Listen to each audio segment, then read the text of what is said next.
আসসালামু আলাইকুম। আমি doctor Mohammad Kamrul Hasan, senior consultant haematology, Apollo Imperial Hospital, Chittagong.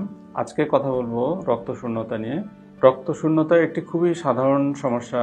প্রচুর মানুষ রক্তশূন্যতায় ভোগে। মাথা ঘোরা, শরীর দুর্বলতা, অল্পতেই হাঁপিয়ে যাওয়া, অনেক সময় বেশি রক্তশূন্যতা হলে বুক ধড়ফড় করা, তাদের কার্যক্ষমতা কমে যাওয়া, এই সমস্ত হয়। তো পৃথিবীব্যাপী রক্তশূন্যতার যে প্রধান কারণ সেটা হলো খাবারের মধ্যে আয়রনের ঘাটতি।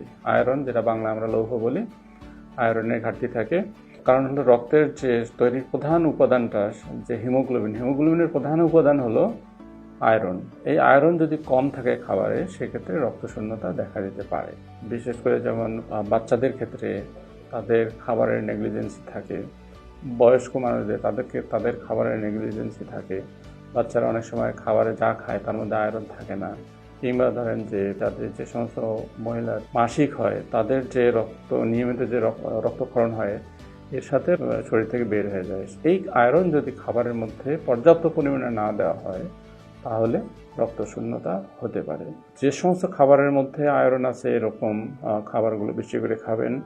যেমন ধরেন যে লাল মাংস কিংবা কলিজা, কিংবা ধরেন যে সামুদ্রিক মাছের শুটকি, তারপরে ধরেন যে ডাল, বিশেষ করে সিম, তারপরে বিভিন্ন রঙিন শাকসবজি, রঙিন ফলমূল, এগুলোর মধ্যে আয়রন প্রচুর পরিমাণে থাকে।